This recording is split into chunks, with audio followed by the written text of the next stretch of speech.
Good morning, it's 7th of April 2018. This is the first video diary since I've been back at Purdin Koi Farm.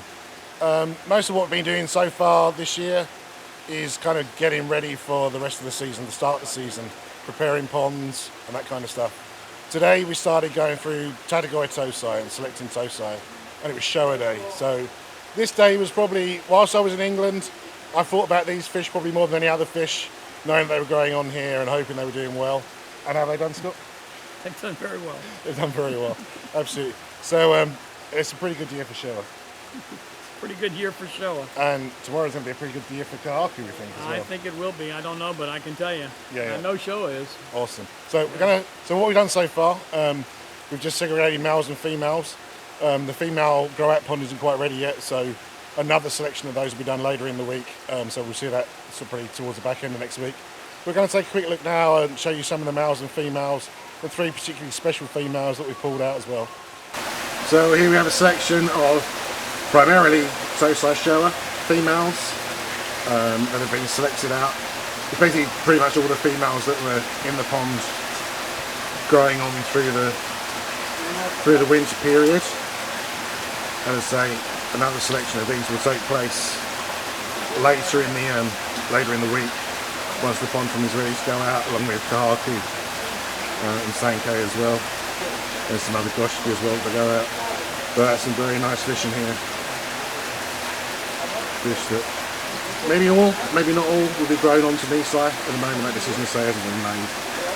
But some very, very nice fish, which we'll take a closer look at later in the week. Okay, here we have a selection of the male tosai.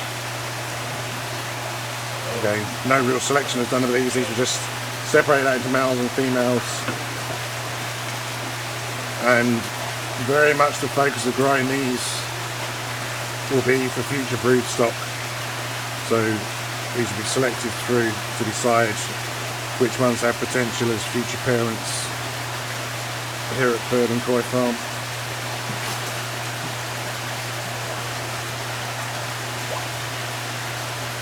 Quite probably the majority of these will be offered for sale.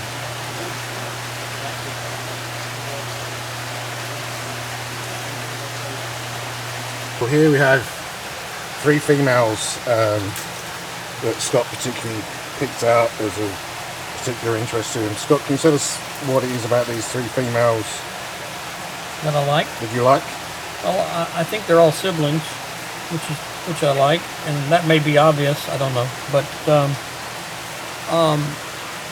this one I really like that one best. This one right here, I think is going to get more like that one. It's a little behind it. This one is the most advanced, and I put it in so that I could just kind of see the future. I think this one will be for sale, but it might be the best baby we have for sale this year. This one. We have to talk Bill out of it, but I put it in just so I could see how these are going to go. This is a brood fish. That's a brood fish. Yeah. This particular one here, it's really strange. I've been looking at this pond every day, and I really hadn't noticed this fish until yesterday or the day before. And suddenly announced to Bill and Maureen, I have a new #1 Showa. And yeah, so really hadn't caught my eye in this pond, but absolutely super little fish. It's a super little fish. Yeah. Body shape's really strong, structure's strong. Yeah. Lots of white ground, which I like. Lots of white ground for the semen to come on. Semen is coming in the right places. Semen is showing all the potential to come nice and strong. Lovely Modaguro. So I'm a very, very special little show in the making. I love hearing Mark talk about it because I really don't see anything like that at all. So when I looked at it, just to give you an example of how different it is. Okay, when I looked at it was, the first thing I see is the striking white, which just blows me away. Okay, so he and I agree on the white totally. I mean, that's what I saw, but also along with the white, the body just blows me away. I just think it's that sort of narrow, sort of Showa body that I just absolutely adore, with the face and everything. It just really strikes me. And then, of course, when you add the other qualities to it, the he and the semi, And as Mark says, he's correct when he says the placement of the sumi and the Motogoro. But I didn't even realize it had Motogoro. So until Mark brought that up, I didn't really know it.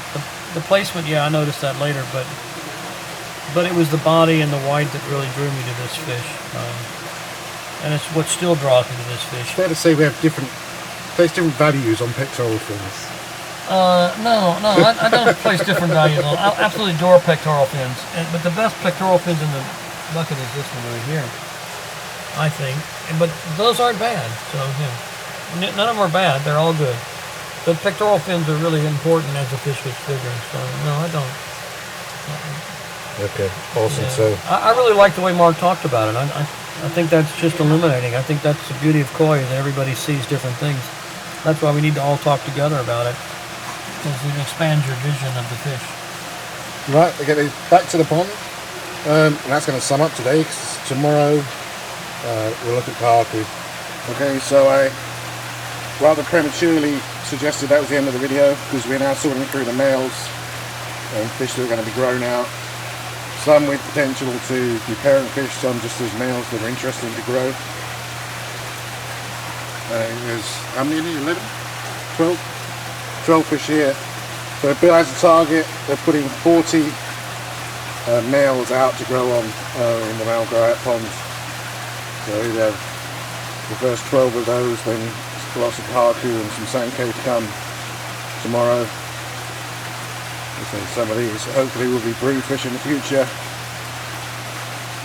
Here at Purdin Koi Farm, others will be just grown and then sold on. See how they develop over the course of the next 12 months. This narrow pond here contains 25,000 gallons. This is where the males are grown out. This water comes from the well water, and this morning it's currently 68 degrees Fahrenheit. What's that in Celsius? 19? 20 Celsius. And it's been refreshed as well. And it's had refresh added to the water, hence the cloudiness. So, a little bit of water into the size of the fish a bit better.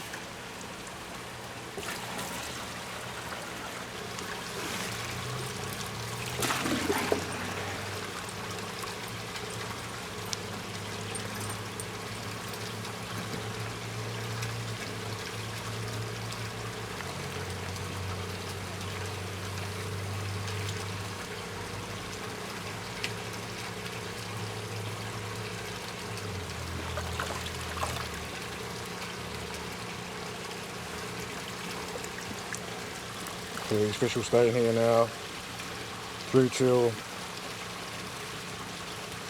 early October probably.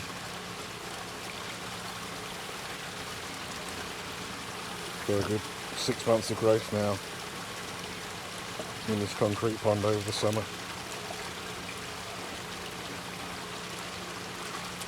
What do you expect this pond to get up to temperature-wise, Bill? I'll get up to about maybe 26 Okay, so centigrade. obviously dependent very much on air temperature and the natural water coming from the well, but there's just probably up to 26 during the growing season.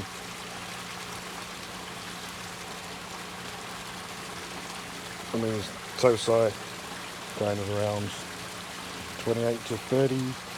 33, yeah. 33, 28 to 33 centimetres. What size did nisai come out last year? 45 to 55, but they were smaller last year. Okay, so smaller fish went in last year, came out 45 to 55. So it's a good long growing season here for them. There were 39 pieces. Went in the mail. So there they are. Final two going out. And they'll be joined tomorrow. We'll have some more kahaku, sanko, and some goshiki maybe.